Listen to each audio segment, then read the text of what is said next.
नमस्कार, जीत पॉइंटर में आप सभी का स्वागत है। कैसे हैं आप सभी लोग? देखिए, घटना चक्र के पूर्व अवलोकन की सीरीज में हम ज्योग्राफी सब्जेक्ट कवर कर रहे हैं और इसी क्रम में हमने शुरू किया था नया अध्याय अफवाह तंत्र। और इससे प्रीवियस वीडियो हमने देखा गंगा नदी तंत्र। आज सेकंड चैप्टर देखेंगे इसका, ब्रह्मपुत्र नदी तंत्र। चलिए देख लेते हैं। तिब्बत से निकलने वाली यरलुंग जांगपो नदी, जो यरलुंग जांगपो नदी है, को भारत में ब्रह्मपुत्र नदी के नाम से जाना जाता है। ठीक है, जो तिब्बत से निकलने वाली यरलुंग जांगपो नदी है, उसको भारत में किस नाम से जाना जाता है? ब्रह्मपुत्र के नाम से जाना जाता है। यह पश्चिमी तिब्बत के आंगसी ग्लेशियर से निकलती है। तो ये कहाँ से निकलती है? आंगसी ग्लेशियर से निकलती है। ये ध्यान रखेंगे, ब्रह्मपुत्र कहाँ से निकलती है? पश्चिमी तिब्बत से निकलती है। और पश्चिमी तिब्बत में जो ग्लेशियर है उसका नाम क्या है? आंगसी ग्लेशियर। ठीक है, आगे देखते हैं। यह हिमालय के समानांतर पूर्व की ओर बहती है। ठीक है, और ये हिमालय के समानांतर जो है पूर्व की ओर बहती है, अरुणाचल प्रदेश की तरफ को। ठीक है, नामचा बरुआ शिखर के पास पहुंचकर यह अंग्रेजी के यू अक्षर जैसा मोड़ बनाकर भारत के अरुणाचल प्रदेश में दिहांग नाम से प्रवेश करती है। ठीक, तो जो नामचा बरुआ शिखर है अरुणाचल प्रदेश में, उसके पास पहुंचकर ये अंग्रेजी का कैसा टर्न ले लेती है? यू टर्न ले लेती है और भारत की तरफ मुड़ जाती है। और अरुणाचल प्रदेश में एक जगह है दिहांग। ठीक, दिहांग में नाम से प्रवेश करती है, सॉरी, अरुणाचल प्रदेश में जो है दिहांग नाम से प्रवेश करती है। दिहांग बोलते हैं ब्रह्मपुत्र को। कहाँ? अरुणाचल प्रदेश में। तो यहाँ पे 2-3 प्रश्न बन जाते हैं, जैसे नामचा बरुआ शिखर कहाँ पे? अरुणाचल प्रदेश में है। तो ब्रह्मपुत्र नदी किस शिखर से प्रवेश करती है? शिखर के साथ प्रवेश करती है, नामचा बरुआ के पास से प्रवेश करती है भारत में। और कहाँ से? अरुणाचल प्रदेश से प्रवेश करती है। ठीक है, और अरुणाचल प्रदेश में किस नाम से जाना जाता है इसको? दिहांग नाम से इसको अरुणाचल प्रदेश में जाना जाता है। आगे असम प्रदेश में इसे ब्रह्मपुत्र नाम से जानते हैं, और असम में इसे किस नाम से जाना जाता है? ब्रह्मपुत्र। ठीक है, अरुणाचल प्रदेश में प्रवेश करेगी तो दिहांग बोलेंगे, और असम में प्रवेश करेगी तो उसे क्या बोलेंगे? ब्रह्मपुत्र बोलेंगे। ठीक है, आगे देखेंगे। बांग्लादेश में जमुना नदी के नाम से संबोधित किया जाता है। फिर जब ये बाद में भारत से निकलकर बांग्लादेश में प्रवेश करती है तो वहां ब्रह्मपुत्र को किस नाम से जाना जाता है? जमुना नदी से। तो 3 क्वेश्चन यहाँ पे बन जाते हैं कि ब्रह्मपुत्र को अरुणाचल प्रदेश में क्या कहते हैं? दिहांग। और असम में क्या कहते हैं? जो है ब्रह्मपुत्र कहते हैं। फिर जब ये असम से निकलकर बांग्लादेश में प्रवेश करती है तो बांग्लादेश में ब्रह्मपुत्र को किस नाम से जाना जाता है? जमुना नदी के नाम से जाना जाता है। ब्रह्मपुत्र, सतलज और सिंधु नदियों का स्रोत जो है तिब्बत के मानसरोवर झील के पास स्थित है। ठीक है, तो जो ब्रह्मपुत्र है, सतलज और सिंधु है, इनके जो स्रोत है वो कहाँ पे है? मानसरोवर झील में के पास में। ये ध्यान रखेंगे तीनों नदियों के। तिब्बत से उद्गमित होने वाली ब्रह्मपुत्र, इरावदी और मेकांग नदियां अपने ऊपरी पाटों में संकीर्ण और समानांतर पर्वत श्रेणियों से होकर प्रवाहित होती हैं। ठीक है, ये वाली नदियां ब्रह्मपुत्र, इरावदी और मेकांग। ठीक है, आगे देखेंगे। देखिए यहाँ पे क्लियर नहीं दिखा देते हैं, अगर क्लियर आ गया। ठीक है, ये देखिए यहाँ पे, ये ब्रह्मपुत्र है, यहाँ से निकलती है ब्रह्मपुत्र, तिब्बत से ऐसे बहती हुई जो है यहाँ से, ये बाद में अरुणाचल प्रदेश में प्रवेश कर जाती है यहाँ पे। ठीक है, यहाँ पे ब्रह्मपुत्र जो है अरुणाचल प्रदेश में प्रवेश कर जाती है। ठीक, तो यहाँ पे इसको दिहांग बोलते हैं अरुणाचल प्रदेश में, फिर असम में ब्रह्मपुत्र, और फिर जब ये बांग्लादेश में प्रवेश करती है तो बांग्लादेश में यहाँ इसको जमुना बोला जाता है। ये तीनों चीज़ याद रखेंगे। ठीक है, आगे देखते हैं। देखिए यहाँ पे जो इससे प्रीवियस वीडियो में हमने देखा था उसको भी यहाँ पे एक बार समझ लेते हैं। देखिए यहाँ से गंगा आ रही है। ठीक है, गंगा आती है गंगोत्री ग्लेशियर से निकलकर उत्तराखंड से, और जब ये प्रवेश करती है यहाँ पे पश्चिम बंगाल से होकर बांग्लादेश में यहाँ प्रवेश करती है, तो इधर से ब्रह्मपुत्र आती है। तीनों मिलकर क्या कहलाती हैं? बाद में मेघना कहलाते हैं। ठीक है, दोनों मिलकर, सॉरी। आगे देखेंगे। ब्रह्मपुत्र को तिब्बत में सांगपो या सापू के नाम से जाना जाता है। अच्छा, ब्रह्मपुत्र में तिब्बत को किस नाम से जानते हैं? सांगपो के नाम से। ब्रह्मपुत्र की प्रमुख सहायक नदियां कौन सी है? जैमोली है, तिस्ता है, कामेंग है, सुबनसिरी है, धनसिरी है, दिहांग है, दिबांग है, पगलादी है, जिया भरेली है, संकोस है और लोहित है। ठीक है, लोहित नदी पूर्वी तिब्बत की जयालचू पर्वत श्रेणी से निकलती है। तो लोहित नदी भी जो है कहाँ से निकलती है? ये पूर्वी तिब्बत की एक श्रेणी है, जयालचू पर्वत। ठीक, ध्यान रखेंगे इसका नाम, जयालचू पर्वत। जयालचू पर्वत से निकलती है। यह नदी अरुणाचल प्रदेश तथा असम में बहती है। तो कहाँ बहती है? अरुणाचल प्रदेश और असम में बहती है।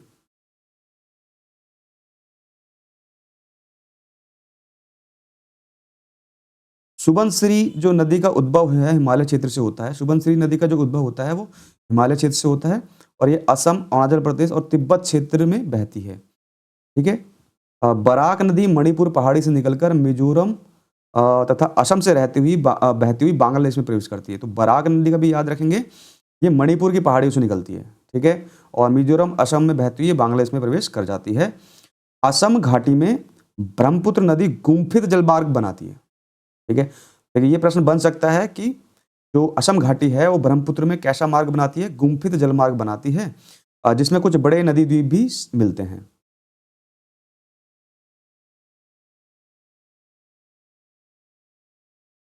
आगे देखेंगे, इनमें विश्व का सबसे बड़ा नदीय द्वीप तंत्र कौन सा है? माजुली। माजुली जो है सबसे बड़ा नदी द्वीप तंत्र है।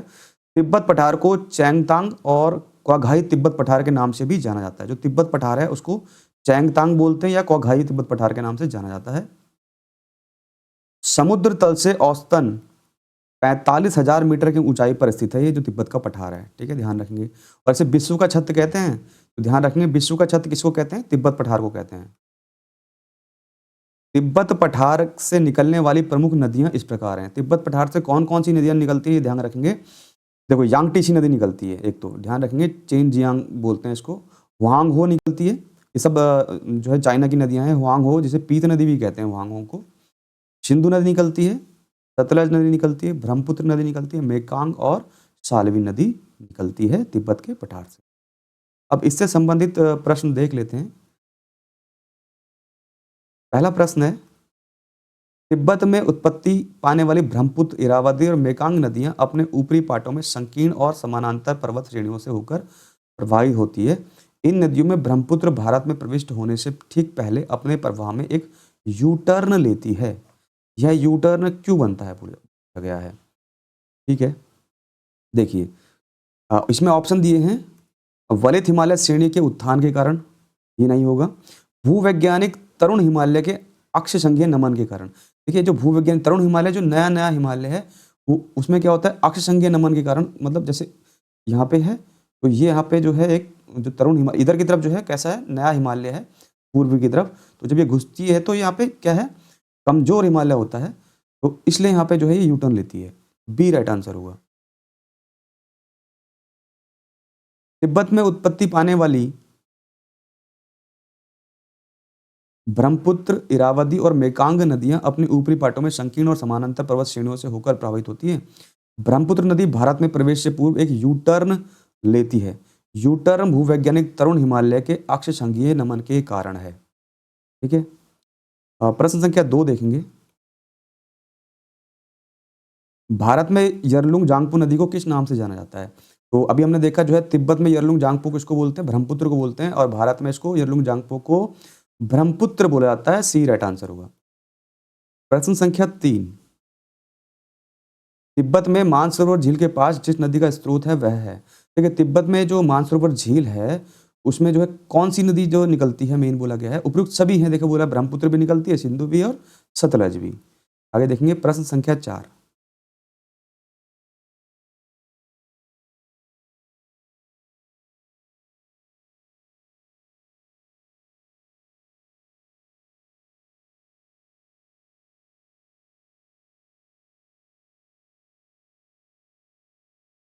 प्रश्न संख्या 4 है, निम्नलिखित नदियों पर विचार कीजिए।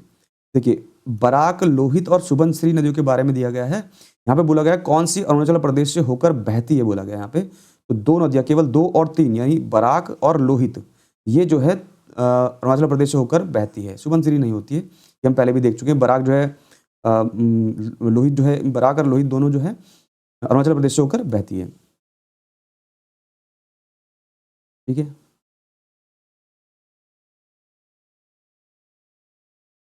तो यहाँ पे कुछ गड़बड़ हो गई है। यहाँ पे 2 और 3, ये बराक तो मणिपुर की है ना, ये गलत हो गया। बराक नहीं होगी, माफी चाहूंगा, थोड़ा गलत हो गया, इसको देखेंगे। लोहित और सुबनसिरी 2 नदियां हैं। ठीक है, लोहित और सुबनसिरी, ये बराक नदी मणिपुर से निकलती है। ठीक है, और मिजोरम में बहती है। प्रश्न संख्या 5, मानस नदी किस नदी की उपनदी है? तो मानस नदी ब्रह्मपुत्र की उपनदी है, ये ध्यान रखेंगे। मानस नदी जो है किसकी उपनदी है? ब्रह्मपुत्र की। प्रश्न संख्या 6 देखेंगे। ब्रह्मपुत्र नदी तिब्बत में किस नाम से जानी जाती है? तो तिब्बत में बोलते हैं इसको सांगपो। अभी हमने पहले पढ़ा है, डी राइट आंसर होगा। प्रश्न संख्या 7, ब्रह्मपुत्र नदी का बहाव क्षेत्र है। देखिए ब्रह्मपुत्र नदी तिब्बत से निकलकर बांग्लादेश भारत जो है इसका बहाव क्षेत्र है। पहले तिब्बत से निकलती है और भारत में, भारत से बांग्लादेश में, अरुणाचल प्रदेश से प्रवेश करती है भारत में। प्रश्न संख्या 8 देख लेंगे। निम्नलिखित में से कौन सी ब्रह्मपुत्र की सहायक नदी है या नदियां हैं? तो ब्रह्मपुत्र देखो, दिबांग भी ब्रह्मपुत्र की सहायक नदी है, कामायिंग भी और लोहित भी, तो तीनों ही जो है ब्रह्मपुत्र की सहायक नदी हैं।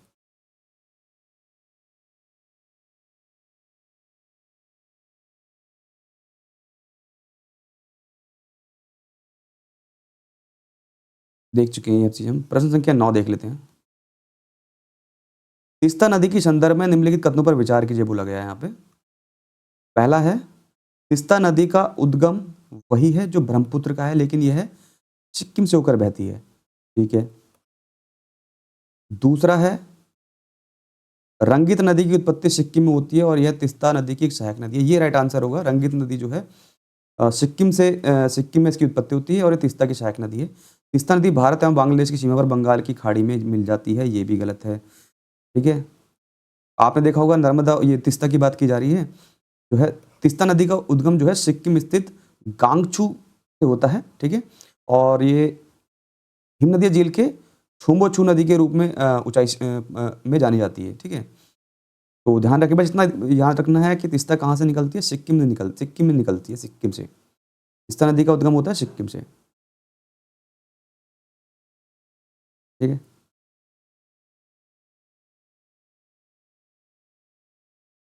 आगे देखेंगे।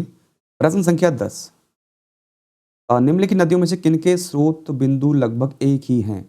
ब्रह्मपुत्र और सिंधु के दोनों के जो है एक ही स्रोत बिंदु है, मानसरोवर झील के पास से निकलते हैं दोनों।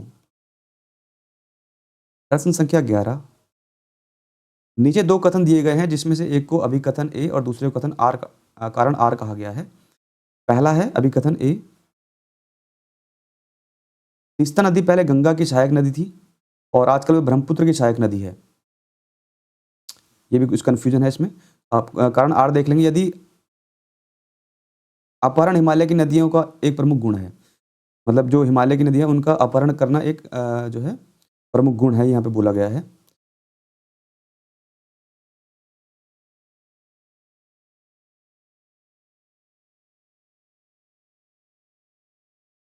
देख लेते हैं इसमें क्या है।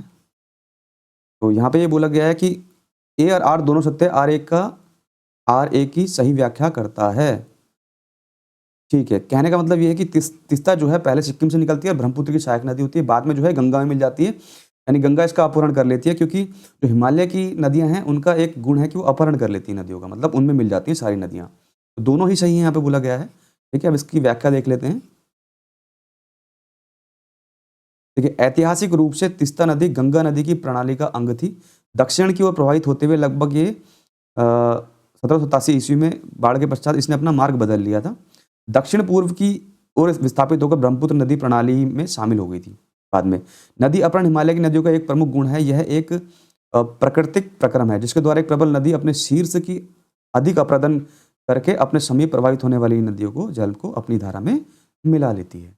तो ये हमने देखा ब्रह्मपुत्र नदी तंत्र। इसके नेक्स्ट वीडियो में देखेंगे हम दक्षिण भारत की नदियाँ। धन्यवाद।